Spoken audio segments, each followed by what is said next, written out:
Welcome everybody back to another episode of the Detroit Local. We are on season 3, episode 4, aka episode number 36. I can't believe it. You can't believe it. I'm just thrilled that we're finding our legs again and giving you so much wonderful content. Today's episode is proudly sponsored by Bees Lemonade. They are a co-working space here in beautiful Eastern Market. And if you're going to have a lemonade, might as well make it a Bees. So if you guys wouldn't mind also going to check out the website, www.thedetroitlocal.com. Visit the online shop there. That's where we are able to sell merchandise to continue to fund the podcast space, how we can pay producer Zach, and continue to bring you such outstanding content. Joining me today on episode number 36, very fascinating individual, as always, somebody who is embedded in the community much more than many people here in the city are. Father Tim from the Pope Francis Center. Did I get all that correct? Did, yeah. Thank you very much for coming on. Thanks for having me, Mike. Absolutely. Thank you. Absolutely. So is Father Tim? Whatever you want to call me. Father Tim is fine. It seems I don't want to say archaic, but just, in the times where Father Tim or Mr. or, so thank you very much for joining us. Oh, great to be here. Yeah, definitely. Thanks. So you are at the Pope Francis Center, and I'm assuming you didn't start out here in the city, correct? That's correct. So where are you originally from? So I grew up in Ferndale. Oh, okay. So pretty not close. Far. Yeah. Ferndale High School? Yep. Okay. Yeah, go Eagles. Go Eagles. What class? Class of? 1980. 1980. I was -4. Holy smokes. Yeah. The year of our Lord, 1980, right? Nice, yeah.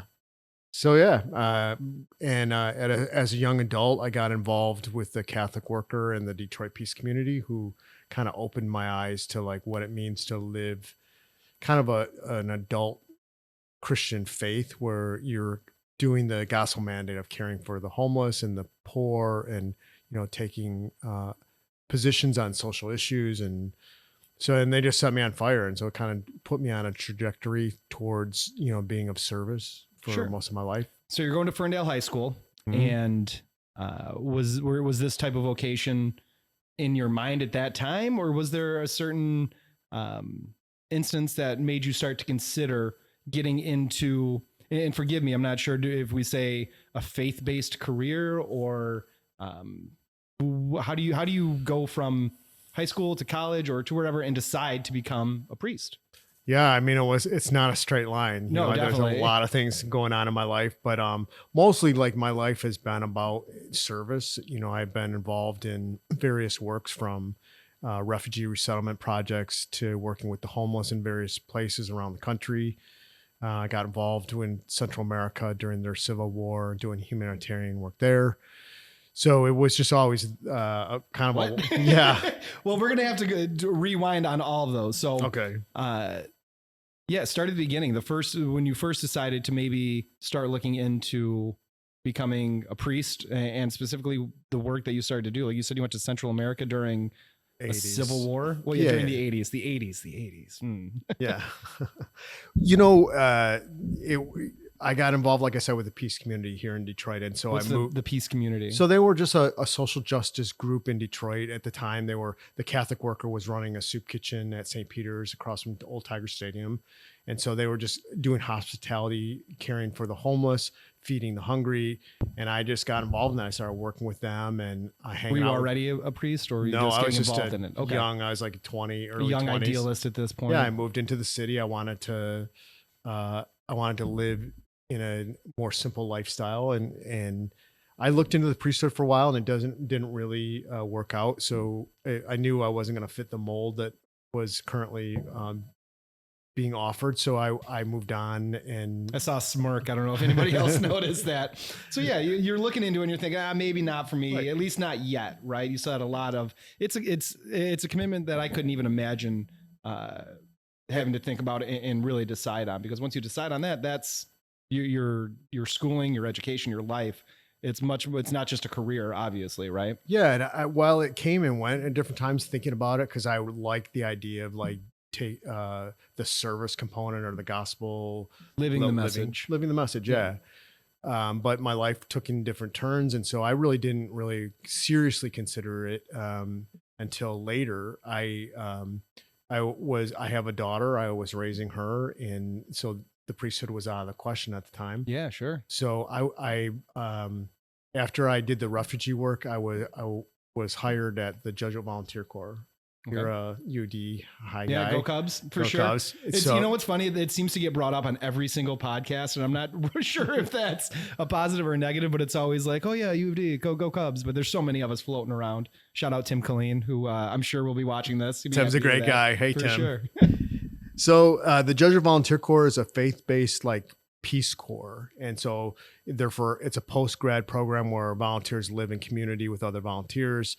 They work with existing nonprofits, and they live a simple lifestyle, kind of on a minimum amount of money, and they kind of explore their spirituality during. So I was hired as their director, and the Jesuits sponsored that. And during those 12 years that I ran that program, it was a Midwest program.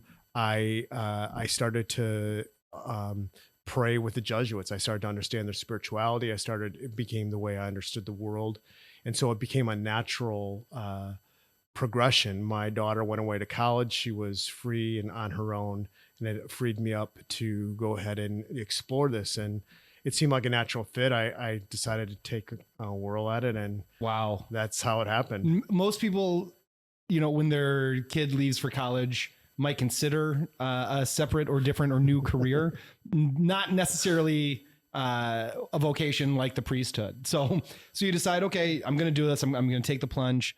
I don't know if that's a good pun or not, but take the plunge and become a priest.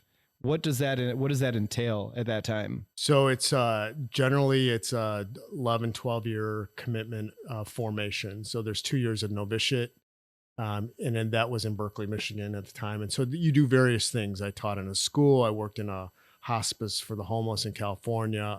While you're learning to be a Catholic priest. Yeah, it's all this testing, like what feeds you. So worked in a nursing home for a while, worked in the Oakland County prison or jail rather. And so all those things just kind of testing what is it that God is leading you to, or what kind of what type of service almost. Yeah.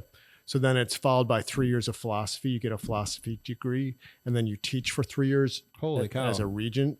That you probably had regents at UD High, right? You had sure. Young Jesuits there for 3 years. Absolutely. So instead of teaching, I actually worked with the homeless during those 3 years. Okay. So I worked with a program called the Ignatian Spirituality Project in Chicago, and it was a retreat program for recovering people who are homeless. So I again, it was just something I love to do. And so those 3 years, then another 3 years of theology, getting a master's of divinity.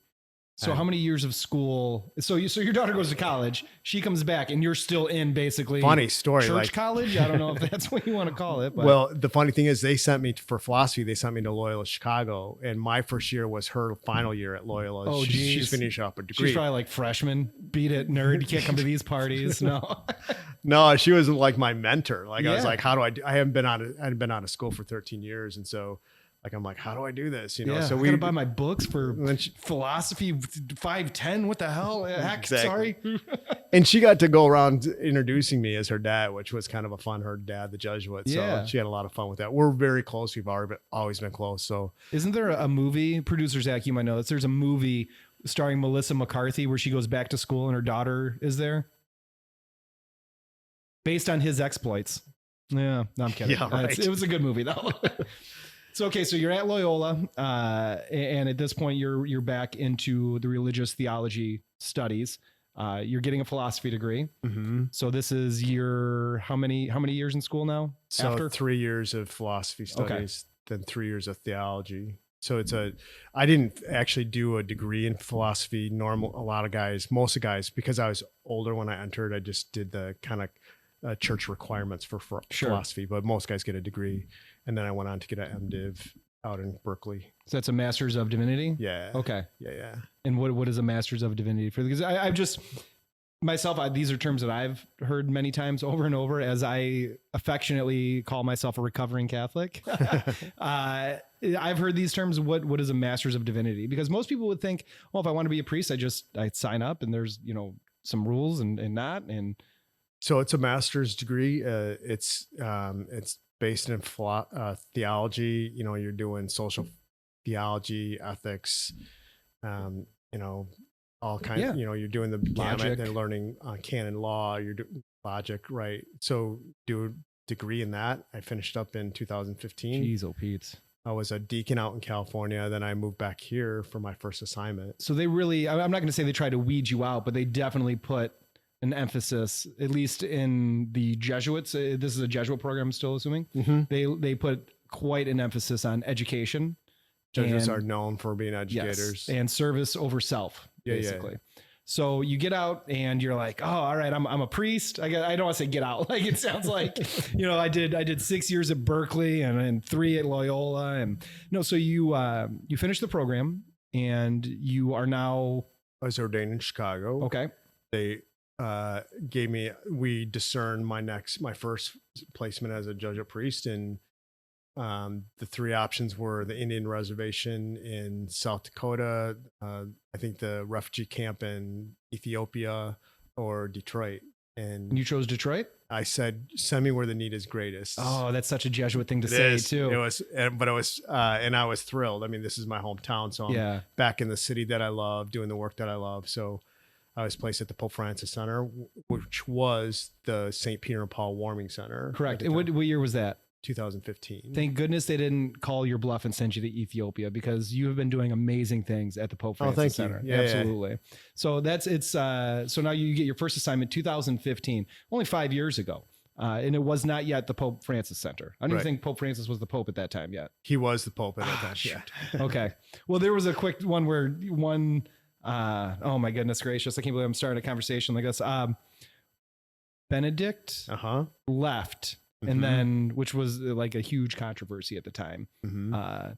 Prior to that, JP2, which is probably See, for a recovering Catholic, you're keeping current they on it. tested me on all this. I absolutely listen. Recovering means that, to me, is still practicing, like you say, service over self, and it's more about the actions and the personal relationship that you have with whoever you may be praying to at the time. In my opinion, you know, and that's neither right nor wrong. Who really knows, right? But so you're working at the Pope Francis Center, and when did it become? It was St. Peter and Paul's Warming Center. That's right. So what is the Pope Francis Center? So it's a day center for the homeless, and we offer a variety of services. Mostly we do nutritional meals. We do 2 meals in the morning, do kind of a continental breakfast with oatmeal and bagels and fruit, and then we do a hot meal at 9 a.m. Okay. So a home cooked meal. And then we offer a variety of we have showers, we have laundry, we have medical clinics, dental clinics, things that we've identified as needs of the homeless, and Sure. or they've come to us and looking for. So we do a little bit of clothing, we do a little bit of emergency clothing for folks, but mostly we're just accompanying them and walking with them in their journey and trying to make their lives a little bit easier. Yeah. So you said day center. So there aren't any beds at this location. right. I'm sure that you have organizations that you can point towards to help these individuals as well. What are some of the other outreach organizations that you partner with, or Well, the with Noah, whom you partner? yeah. So the Noah Project's a big one. Cass Community, Faith Followers Group. We do, work with Fort Street Presbyterian. A number of the shelters that are in the city will refer them. We work Sure. with people getting them housing, and we work closely with the city. Sure. There's a group called the Continuum of Care. I don't know if you know them, The but they're- Continuum of Care, I do not. so it's all the service providers for the homeless in the city, and they're all members. And then there's a board of those members that distribute HUD funding around homeless issues. So Sure, absolutely. Are you familiar with the Detroit Rescue Mission? I am. I've very- done some volunteer work there. I got to tell you, and some of the most interesting conversations that I have are at these organizations with individuals both working and being serviced by, just learning about the sometimes just the happenstance that happens to these people, that we're all, some to some degree more or less not that far removed from really being in trouble, right? Especially with COVID now rearing its head once again. Never really went away. But what are some of the challenges since COVID has come into play that you find most difficult or that you're trying to face head on? So it's a great question. So when That's because episode 36. Yeah. So Don't make me repeat it though, because that was, I just blacked out right after. So when the pandemic hit, we realized March 14th, I think it was, the governor Pi called, Day 3.14, right? yeah, called for a shelter in place. So we knew that we wouldn't be able to bring people into the building because our space was pretty small. Yeah.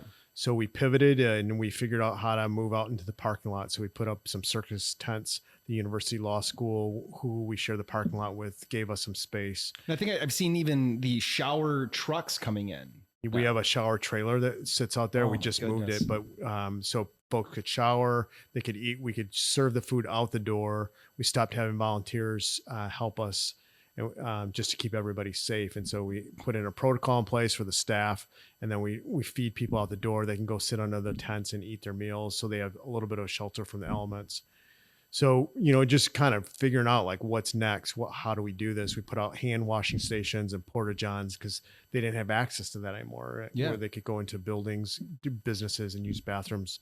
They no longer had that. And there's a whole reality in their lives. They're already an isolated community, and this pandemic just made them more isolated. Sure. So the jobs that they might be able to pick up, like flagging parking lots downtown or even panhandling. I mean, without the people downtown, all that stuff is kind of dried up for them. So their food sources, the services, everything takes longer. So, the folks that are a lot of, the two most common issues that cause chronic homelessness are mental illness and addiction. Sure. So if you're mentally ill and you're not getting your medication, all that stuff starts to kind of snowball. Yeah. So we're seeing a lot of that happening.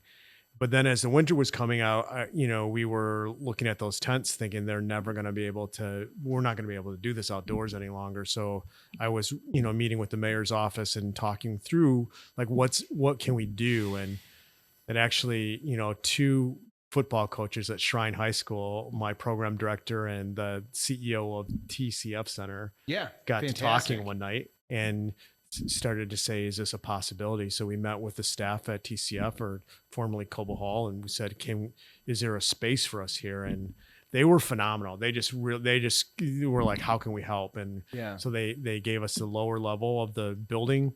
We met with the city. We negotiated a contract with the three of us, and we're down there as of last week. So is it the entire bottom floor is all for the Pope Francis Center right now? Yeah, it's 14,000 square feet. Thank goodness. And we're indoors. They've given us use of one of their kitchens, so we're able to do all the food preparation. Our cook, our chef is, in hog heaven. He's got more equipment than he ever had. He was telling me today, like, these kettles are so great. I can, all the equipment that they have at the TCF Center for their banquet facilities, he's got access to. So that's going great. And I just love the fact that, like, we can space out. There's 2 dining rooms, there's 2 lounges, there's a medical clinic. There's enough space. We can keep everybody socially distanced while they're in the building.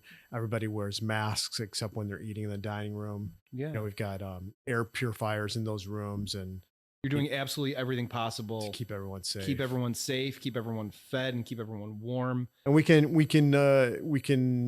screen everybody when they come in, volunteers and staff and the homeless, our guests, and temperature taking and questionnaires. And when if somebody shows symptoms, we're able to take them to an emergency shelter that's set up by the city for specifically homeless. So it's really going great. I mean, it's just an answer to my prayers. Yeah. Talk about a silver lining. TCF Center, it seems like such a perfect location, and we really should take a moment to say thank you to TCF. Absolutely. Just because, like, they didn't have to do that, and they did.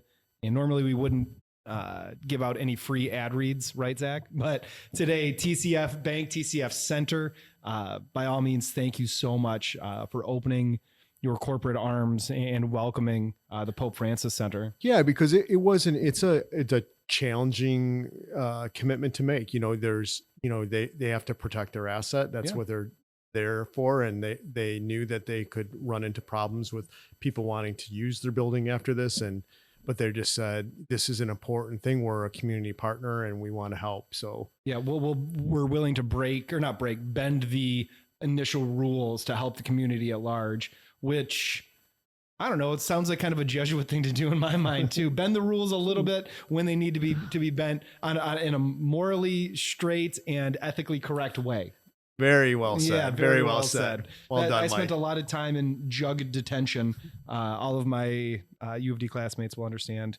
But yes, so where are we at now with the Pope Francis Center? Is anybody using your original space, or is that maybe a staging area to help even more people, or does it just have to be kind of slowed down and pared down since you're currently using TCF? So what we're doing with the current space, it's the back of St. Peter and Paul Jesuit Church. We're just using right that. on Jefferson. So if you don't know where that is, it's right on Jefferson, the giant church right by UD Mercy Law School. Right next door. Yep. Yeah. And right before, if you're heading into downtown, right before the Millender Center. So yeah. So it's pretty much we're able to receive donations there and store some stuff while we're waiting to come back. We'll Sure. our contract with TCF is April 1st. So we're probably going to move back into that space when we're done. yeah, unless this keeps getting extended, I've got a nasty feeling that we're not even close to being done with this. Had we gotten a good jump on it back in March, maybe, but now it seems that it's just like you said, snowballing into one problem, into the next. So hopefully the next administration can get some type of a hold on it, we'll say. So what's going on at the TCF? Are you able to volunteer there with your organization now? You can volunteer. Yep. We have you go to our website, popefranciscenter.org, and you can go to our volunteer section and sign up to volunteer if you want. And the other piece that, so over the last 5 years, as we were doing this work, it's great work. And I love what we do because we treat people with dignity and they love us and we love them. And there's just every volunteer that comes into our space says there's something different about this place. Yeah. We treat people the way we would want to be treated. And our volunteers, there's a culture of that kind of mutual humanity. I believe they call that the golden rule. There it is. And I learned that one Catholic school. You were paying 13 years. attention in 13 years, kindergarten through high school. Absolutely. But my concern was that we're doing this kind of transactional approach, but we weren't really changing their situation. We're just basically being with them. And so I started to research who's being effective in treating chronic homelessness and how are they doing it. So I went around the country. I went to 9 different cities. I looked at 22 different programs, and I began to build the case for ending chronic homelessness in Detroit through a housing project. Fantastic. So it's we call it bridge housing. So it's a bridge between the streets and permanent housing, because if a lot of the HUD money is focused on housing first right now. So you get people into their own place and then address the issues that are causing the homelessness. But and that works for a lot of people. It's been wildly successful. But for the chronically homeless, it's a very difficult transition. Once you've lived on the street and you're used to living on the street and habitualize and that's what you know. And that's what you know. It's as hard for them to come indoors as it would be for us to go out and live on the streets. Makes sense. So you hear stories all the time of people like sleeping on the floor next to their bed or sleeping out on their balcony because they're not used to being indoors. Tragic. So the idea and what I have learned by the best practices of other programs is, the first and foremost, you have to have trusting relationships with them. They have to trust you, and we have that now. And then you have to give them the support necessary to make that transition. You've got to provide them a supportive environment. They need trauma-informed care. They need social work, housing, mental health, addiction, all those different areas working together with an individualized case and walking with them through that process and providing them the support. It can be done. And I'm convinced after what I've seen around the country that we can do it here. Who's doing it right in the country right now? So every place in the country, the homeless population is different in different parts of the country. Sure, and they all have different needs. They all somebody that's living on the streets in Detroit is going to need much more access to warm clothes and warm shelter than say somebody in Florida or something. Right. So the West Coast is a whole different animal, right? So their homeless population is just I heard it's and specifically in LA that it's just out of control. It absolutely is, and it is. I'm glad I don't have to try to do something there because it is so massive. I don't know how they, you've got literally a city of people who are homeless, and they're migrating up and down the coast. So I don't know what the answer is, but there's some really cool things going on there. There's some stuff going on in Orange County that I really liked. There's a place in San Antonio, Texas that I really liked. It was like this whole like a huge multiple block area where everything you could want from with like a detox center all the way through to like permanent supportive housing is all there. You need ID restoration. It's all there in this, you got government officials there. You dedicate 2 or 3 blocks on a city street to these types of organizations that can offer support. So they can literally walk into one, get set up, walk into the next, get set up. And you can almost. Exactly. It's like one big campus. So that once you're on the campus, they figure out what your needs are. They've got outdoor shelter. They've got all kinds of things. So I really like that model. Seattle's got some cool things going on with Amazon's done some really cool things with some housing. It seems like the larger cities that have the corporate infrastructure that can turn around and help fund these programs seem to be the ones that are doing it. It doesn't sound like rocket science that the organizations that are the best funded and can have the best access are being successful at ending pretty serious homeless issues and curbing the spread of negative elements that stem from homelessness. Not just the, what do they say? Correlation is not necessarily causation, but with homelessness, there's not 2 things. It seems like a whole, as the word we use today is, Zach, amalgamation of issues and problems that are causing one. So we have to look at it in such a greater scope than just saying, well, okay, if we provide housing, that should clear up the housing problem. Well, it's not that easy. A lot of these individuals are unfortunately very much in survival mode and just reacting on so many past traumas that you can't even begin to, I don't want to say diagnose, but like to drill down where it's like from childhood trauma all the way up, and addiction is stemming from this trauma, and homelessness is stemming from the trauma and, the homelessness. So there's like, so you solve one problem and another seems to pop up and another, and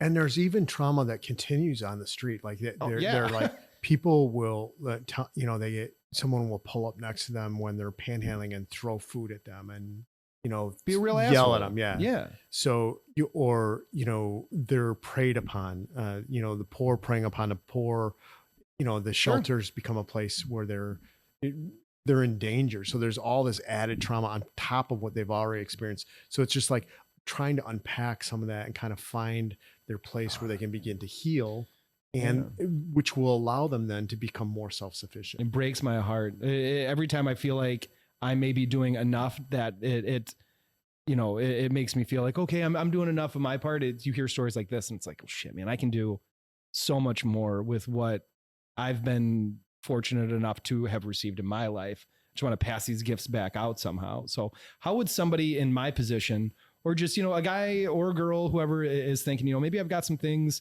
in my life that I can give, but I don't know, I'm just like a regular guy. How can we get involved in helping you and your organization and the greater problem? Like, how do we, as just regular people, get involved? So, I mean, if you want to get involved at the Pope Francis Center, go to our website, look at what we're doing, look for ways that you feel like you could help, whether it's, running a sock drive, because socks and underwear are a big thing right now, or helping with food prep, or volunteering in the center, or donating just monetarily to help us pay for the costs. That's a big one. Yeah. Like, you can't be afraid to ask, like, yes, the Pope Francis Center needs money. And if you have money, well, the cost of the TCF Center for the winter is $500,000. So, that's not, they're not just giving that to you on love. That's just cost. They're giving it to us. They're not making any money on us. Yeah. The city's come up with $300,000 on an emergency solutions grant. So we have to raise an additional 200. So yeah, if people have money and they want to help support that, that's great.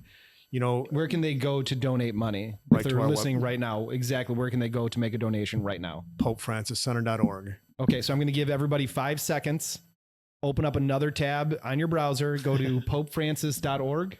PopeFrancisCenter.org. popefranciscenter.org and make a donation. It might be $5, $10, might be $50, but please, if you do, send me a message and I will send you something, maybe a couple stickers or something just to help an organization that's doing amazing work. So, and I really believe, and I have seen this over and over again, when everybody does what they can, miracles happen, and we can all do something. And, you know, it's great that we have, you know, the $1 million gifts coming in for the housing project or, you know, those, but everyone can't do that. And so it's, you know, and every once in a while, someone, like we had this foundation out in California, and this couple, their last name is Burke, and their daughter was killed in a car accident, and they set up a foundation in her honor. And they just found us on the internet and called and said, what can we do? And I said, I need a shower trailer and a laundry trailer. And they're like, we'll pay for that. So they're like, sent us $200,000. Holy cow. So I need 2 shower trailers and 2 more. Yeah. If it was that easy. I mean, it was just, I've never had a foundation call and say, we want to give you money. Like, it's always us going out and saying, would you consider it? Yeah. And shaking the tree. But you know, that miracles happen all the time. And I love our volunteers. I love the kindness that they show our guests and the compassion they show and their dedication. And, you know, they're not always easy to be around. Mentally ill people can be tough. Sure. Tough. Yeah. And they often, you know, if their hygiene practices aren't great. And, yeah, but we see their humanity, and our volunteers are great with them, and our staff is phenomenal. So, yeah, especially, you know, Joey Zakins, if you're listening right now too, Joe, he's a good friend of mine who also works at the Pope Francis Center. Yep, he's done it all. He started in the center. He worked on the floor. He's got a gift with our guests. I mean, he just has a beautiful way of calming people down and just making people feel their humanity and feel accepted. Looks like he smiles in his sleep, right? Exactly. Yeah. Just a good human guy. Yep. So, okay. popefranciscenter.org. People can donate there. So you said an underwear and sock drive? You know, we're always in need of, especially in this weather when things are wet. Can you take clothes right now too? We're kind of limiting it right now. Sure. We will take winter clothes if it's new or almost new, because people, just on an emergency basis, someone comes in and they need a winter coat or hat and gloves. You know, we got to have stuff to help them out with that stuff. And we'll definitely put and I'm sorry, go ahead. I didn't mean to interrupt you. No, I mean, people get their stuff stolen pretty frequently on the streets, you know, while they're sleeping. So they come in and they're missing a winter coat and it's 30 degrees out. So we give them, you know, we try and have stuff on hand. Well, okay. So we'll put together a sock, underwear, and winter clothes drive for you. No, for real. You're amazing. No, that's great, it Mike. won't be, it's not going to be 2 shower trucks and $1 million, but I feel like that's something that we can at least attempt to do. We've done equipment drives for Clark Park. We've done fundraising drives for Friends of Detroit Animal Control. So we'd be happy to help you out. That's sure. Great. So yeah, socks, underwear, men's, women's, winter jackets that are new, hats that are new. If you have them, please contact me, info at the Detroit Local. You can find me on Facebook. You can find producer Zach at Take Detroit. You can find Father Tim at the popefranciscenter.org. Get involved. We need to band together right now, not just to end homelessness in the winter, but also do our part as humans just to I don't know, have a heart. You know, we're not together during Thanksgiving. We're not together during Christmas right now. This is one way that you can really reach down and be a agent of change and be effective in helping others is by getting involved with your checkbook and warm winter clothes, socks, underwear, popefranciscenter.org. Okay. So we've got some of that's a little sad, right? I mean, talking about that, it can be pretty heavy when you start to try to unpack the causes of homelessness. So I would love to lighten it up a little bit before we go. What is something about the priesthood or in your journey that people would not realize, or maybe a funny thing in the priesthood, or some type of humor. I don't know. Maybe a good Catholic joke. I don't know. How much time do we have? Yeah, right. Has it all been pretty straightforward, your path, once you joined? No, it's been, I mean, nothing about my path has been straightforward, but it's been great. And I wouldn't trade it for the world. I will tell you a story I've told a number of times about one of our guests. His name was Jeff. And, it was early on in my time at the Pope Francis Center, and somebody had donated, I kid you not, 700 pounds of Halloween candy. 700 pounds of Halloween candy? Yeah. Did you go through and pull out all the Laffy Taffies? The Reese's Cups are mine. We're down to 650. That's my favorite Reese's Cup. Yeah. It's everybody's favorite. Yeah. I'm a Milky Way dark guy myself. Zach, do you have a favorite Halloween candy? Snickers, basic. You're basic. Snickers, very good. Yeah. So go ahead. I'm sorry. So it's like it's the pickup truck is just filled with boxes of, and I don't have enough sense. I've just gotten there to say, we'll just take a couple. I'm like, okay, we'll take it all. Load it in the back. So we're bringing in this Halloween candy through the door, and like Jeff is always on. Every time he sees me in the center, he's like, Father Tim, I got to talk to you. And I'm like, okay, Jeff, right now we're trying to serve a meal and we're trying to bring this candy in. So hang on a second. So, we're hauling in these boxes and we're shoving it in every corner we can find, just, I don't have any sense. Yeah. Like what the hell are you going to do with 700 pounds of? So I'm like, somebody put some of that on the table. Let's start passing it out, so Jeff, every time I walk through with a box, I got to talk to you. So I'm like, finally, like we got the candy out and got it in the building. And so I'm like, okay, Jeff, what do you need? He goes, I can talk to you here. I got to go over there. So we cross the room. It's no more private across the room. And he says, Father Tim, where did you go to school? And I'm like, really? That's what you want to ask me right now?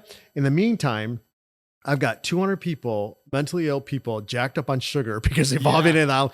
And all of a sudden, like I look up and there's candy flying across the room. Geez. Chairs are sprayed across the floor. They're fighting over the Skittles or the Snickers. And I'm like, oh my God, Jeff, I'm going to have to come back to you. But he was just one of these guys that, I kind of found him irritating and I hate to admit that, but it was true. It's okay to say that though, because you're not saying he's not a good person. Yeah. Zach gets really annoyed with me a lot of times and I'm awesome. So So I'm running out the door one day and I'm late for a meeting and I come out the door and I can see him to my right. And so I turn to my left to try to avoid him. I see him to my right. So I turn to my left. Try to avoid him. And he's like, Father Tim. I'm like, oh no. He's like, I got to talk to you. And I'm like, I'm looking at my watch. I'm like, already late. I'm like, oh, okay, go over there. I'm like, Jeff, what is it? He goes, Father Tim, he says, I hear voices. And I'm like, all of a sudden I'm like, oh boy. I'm like, man, this guy, he's not an interruption to my day. He's the reason why I'm here, So I'm like, Jeff, I know you do. And he said, my doctor wants me to go on medication. I don't know what to do. And I'm like, we all hear voices. I have voices that tell me, things that I shouldn't do. And so we just, his humanity and my humanity met in that moment. And it was really like, he brought me out of myself and made me more human, because he was willing to be vulnerable with me and tell me what he was struggling with. And so we talked about the doctor and, he went on his way. And, but those are the types of things that people say like, it must be hard working. I'm like, it's not hard. I love the folks we serve and they continually bring out the best in me, when I don't mistake them for an interruption. Yeah. Well, and don't make the mistake. The lack of something being difficult does not mean that it's easy, or you say, I love it, but that doesn't mean that it's not. Yeah. They drive me crazy at times. Yeah. Emotionally too. I couldn't imagine, being confronted with that type of humanity on a daily basis, and I'm guilty of it myself. And I like to think that, I'm aware of the situation in the city and I do my part, but just like anybody else, I get so laser focused on, wake up, go to work, get my things done, go home, do, you know what I mean? Right. That there's a whole other world out there, that I am privileged enough that it has not really pierced my universe in a way that forces me to confront my own, not necessarily mortality, but my own, I realize how lucky I am is what I'm trying to say. And that I need to, maybe at times we all need to understand just how lucky we are, in that we're privileged enough to be able to give back. And so that's something that everybody needs to do. if you're fortunate enough to be in our situations, it's your obligation to do right by other people and to help out where you can. I firmly believe that. I think it's part of, they help us become more authentically the men and women God created us to be. And one of the most common questions I get from people is like, should I give money to people who are panhandling? You know, and I'm like, you know, it's such a personal. I do. Yeah. It's a personal question, and people, you know, my first thing is, you know, don't do anything you don't feel safe. Sure. Yeah, doing. of course. But I would say this is like, whatever you decide to do, whether you decide to give them money or not to give them money, it's a personal decision. Some people think, you know, it's going to drugs, so I'm not going to give it to them.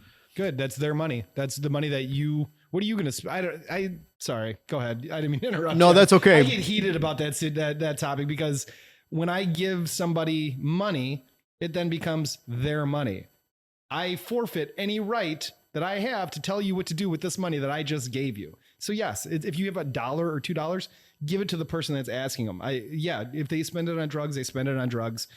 What do I want them to spend it on? You know, they're not going to run to the store and get a nice throw pillow or something like that, you know? So like, yeah. I mean, I think there's a high ground is like, come on. Sorry, I'm speaking to a priest and I'm talking about moral high ground. No, but I do think that there's a moral argument to be made that like you're enabling them or whatever it is, whatever your reasoning is, whether you give or not give. I don't want to get into that controversy, but I do want to say is like, give them eye contact, because the worst thing for them is to be ignored or to feel like they're invisible. Like that's the shame. Like people don't realize that the homeless panhandlers feel a lot of shame about being homeless. Yeah, they don't want to be doing that. No. And then, you know, that really uncomfortable feeling that you get when you pull up to the light and there's somebody panhandling right there and you're like, you don't want to look at them. You can't wait for that light to turn so you can get away from them. They feel that too. Like they feel the same discomfort and shame. And so give them eye contact and acknowledge their humanity and say, no, I don't want to I'm not going to give you anything today. Or yeah, here's what I have to offer you. And, you know, some people give like, we'll keep bags of, you know, socks or fruit and stuff, and then we'll give that rather than money. Whatever you do, it's your decision, but acknowledge their humanity and don't ignore them and don't step over them. I always ask if I find myself in a conversation, there's actually a couple of guys that I do all my grocery shopping downtown, and out in front of the store, there's always one or two guys that I've gotten to know, one of which absolutely has a drug problem. Right. And I know when I give him money, that's probably where it's going to go. But my heart won't let me say no. Like, hey, I'll ask, hey man, what's up? Good to see you.